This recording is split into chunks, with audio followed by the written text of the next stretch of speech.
C'est un plaisir pour moi de vous retrouver sur la télévision de Tamashek. Mesdames et messieurs, bonsoir et bienvenue dans ce journal. Au sommaire, présentation du rapport 2023 de la société Sabodala Gold Opération. Le ministère des Mines délivre ses recommandations. Gestion des données spatiales au Sénégal, le CNNUM SA s'investit pour l'interopérabilité des données géomatiques. C'était tout pour le sommaire. Mesdames et messieurs, une fois encore, bonsoir et bienvenue dans ce journal.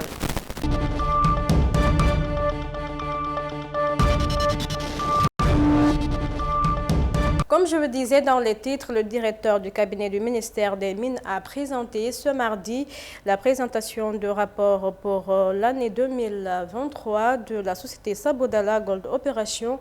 Lors de son discours, il souligne qu'une bonne discussion, une bonne collaboration aurait permis de trouver des couloirs adaptés. Il a aussi rappelé aux entreprises minières d'être généreuses envers les populations.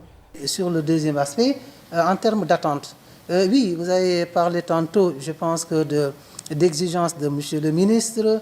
Voilà, il est très exigeant. Pourquoi? Parce qu'en fait, c'est un gouvernement qui a choisi d'être à côté du peuple. C'est un gouvernement qui a choisi d'opérer une rupture dans le sens de définir un nouveau sillage, une nouvelle dynamique qui puisse effectivement satisfaire les préoccupations de ces populations. Et parmi ces attentes, la première, c'est qu'il demande toujours aux sociétés minières d'être plus généreuses. C'est extrêmement important. Vous êtes liés par des textes 0,5% du chiffre d'affaires, alors que les ressources appartiennent au peuple. Je pense que vous avez les moyens de faire plus. Monsieur, je crois, le président du Conseil l'a dit, ça c'est de la générosité.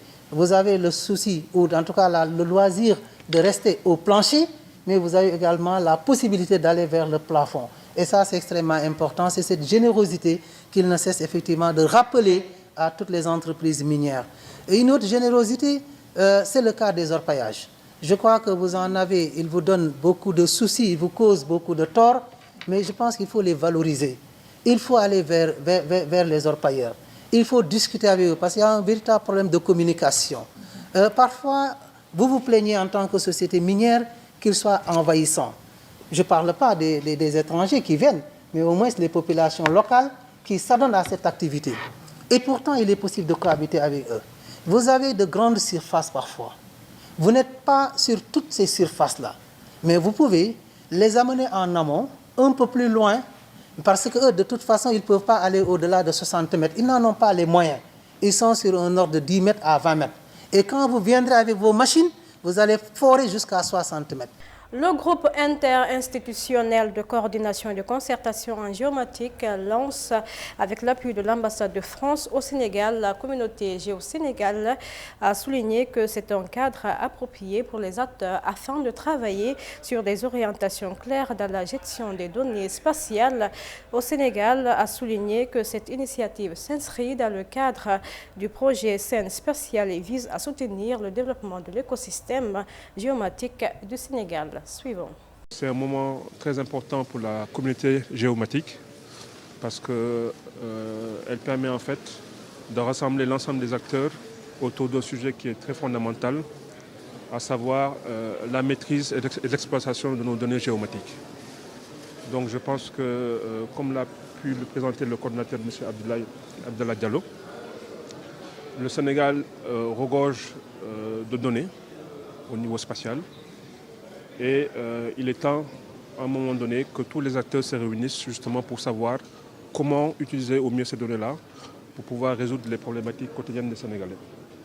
Et je pense que l'appui de l'ambassade de France va dans ce sens-là, c'est de savoir comment, de façon, en termes de gouvernance, pouvoir faire de telle sorte que les différents acteurs qui sont propriétaires de données, aussi bien dans le domaine du climat, des données topographiques, des données aussi foncières, tous ces acteurs-là puissent justement se retrouver dans un cadre de référence pour pouvoir justement interagir de façon performante dans un cadre. Éducation à présent, après des mois de travaux de diagnostic national multidimensionnel approfondi sur la thématique de l'enseignement et l'apprentissage des mathématiques au primaire, le jury de la conférence de consensus a émis des recommandations aux acteurs de l'éducation selon le professeur André Marie, coprésident du jury, pour rédiger ces recommandations. Le jury s'est appuyé sur l'état des lieux de l'enseignement-apprentissage des mathématiques à l'école primaire au Sénégal. Pour rédiger ces recommandations, le jury, on l'a dit, s'est appuyé sur un état des lieux de l'enseignement-apprentissage des mathématiques à l'école primaire au Sénégal. Et c'est à partir de cet examen de l'état des lieux, éclairé par les différentes analyses des experts, que le jury s'est posé certaines questions et a fait ses recommandations. Donc, le constat est d'abord que le choix de l'enseignement des mathématiques, c'est une thématique au cœur du système éducatif sénégalais. Mais pour cela, nous avons constaté qu'il faudrait des acquis, partir des acquis. Quels sont les programmes de mathématiques au primaire chez nous? Et comment faire en sorte que tous les enfants sénégalais, garçons et filles, aient ce qu'on appelle la bosse des maths? Il y a déjà ce problème-là. Pour cela, il va falloir bâtir des écoles. On parle d'écoles de proximité. Donc, une des recommandations est qu'il y ait des écoles et que ces écoles soient bien équipées. Les acquis en mathématiques, on constate que les élèves sénégalais, dans l'ensemble, du CP au CM2, quand on fait passer des tests aux enfants de tous les pays, on se rend compte que 16 à 22% de nos enfants de 9 à 16 ans sont en deçà du seuil de maîtrise des connaissances mathématiques. Nous partons en Guinée à présent. Développement agricole, l'entreprise Consortium Winning offre 150 moissonneuses batteuses au ministère de l'Agriculture et de l'Élevage. Lors de son discours, la directrice de Consortium Winning souligne que cette cérémonie marque un moment crucial de leur engagement continu pour le développement de l'agriculture et leur soutien au ministère de l'Agriculture et de l'Élevage. C'est une grande fierté et un profond respect que je m'adresse à vous aujourd'hui à l'occasion du moral de la reprise de 150 moissonneuses batteuses au ministère de l'Agriculture par le Winning Consortium. Cette cérémonie marque un moment crucial dans notre engagement continu pour le développement agricole et le soutien aux communautés locales en Guinée. Le Winning Consortium opère en Guinée depuis près d'une décennie, contribuant non seulement à la croissance rapide de la Guinée, qui a une puissance minière majeure sur le marché mondial, mais s'investissant également dans le soutien aux communautés et le développement de l'agriculture locale, y compris à travers nos projets réussis de culture de riz et de légumes. Nous croyons fermement que notre responsabilité envers ce pays et ses habitants va au-delà de nos activités minières. C'est cette conviction qui a initié et motivé des actions telles que celle d'aujourd'hui.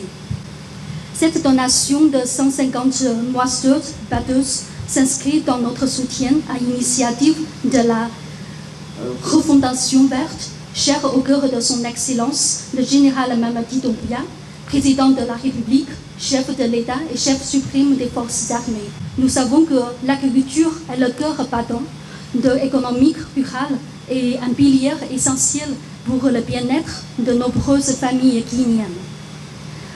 En fournissant ces équipements au ministère de l'Agriculture, nous espérons continuer à l'amélioration des capacités de production agricole et au développement durable du pays. Au Mali, le président de la transition, le colonel Assimi Goïta, a inauguré ce mardi l'usine d'huile de l'ex-capitaine des aigles C12 Keïta, située à Sanankoroba, dans la région de Koulikoro. Le complexe agro-industriel est une société établie sur une superficie de 7 hectares. Suivons.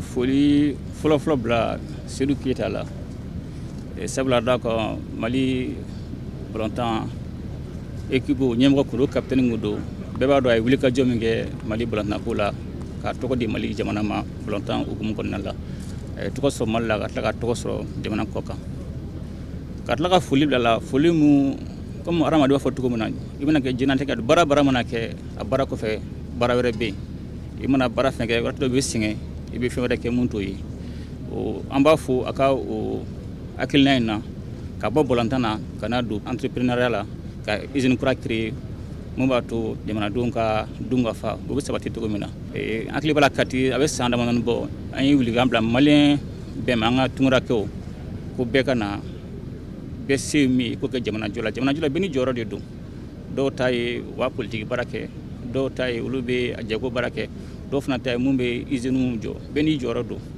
donc o welekan kɛlen bibi na ala barika la Seydou Keita a nana o weleli jaabi o jaabili kɛ ni usine kura in jɔli ye ni usine lajɛ bi jamanadenw bɛɛ ka laɲini min ye an ka san yɛrɛ kɔrɔ parce que adamaden ni sigilen bɛ mɔgɔ wɛrɛ la a kɛra cogo don la i bɛ k'a sago la a ka kan bi an ka. Nous partons au Burkina pour finir. Les stagiaires militaires de l'École nationale de Koulikoro du Mali sont au Burkina Faso pour un voyage d'études. Ils se sont rendus ce mardi au centre intégré des opérations pour échanger avec les forces armées burkinabées. A souligné que ce voyage permet aux stagiaires militaires de l'École nationale de Koulikoro du Mali de faire une immersion et surtout de partager leurs expériences au sein des forces armées burkinabées. De sortir d'un briefing avec le CIO, comme vous l'avez dit, et cela avait pour but de permettre aux stagiaires de voir la manière concrète dont les forces armées burkinabées sont en train de conduire les opérations. Et nous en avons tiré beaucoup de leçons.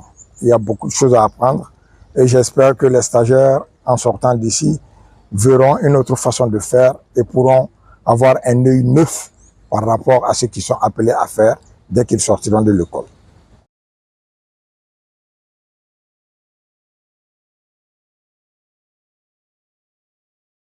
Il y a 20 stagiaires qui proviennent de 8 pays, le Bénin, le Burkina Faso, le Cameroun, la Guinée-Conakry, le Mali, le Sénégal, le Tchad, si je ne m'abuse. Des stagiaires de rang de capitaine à commandant.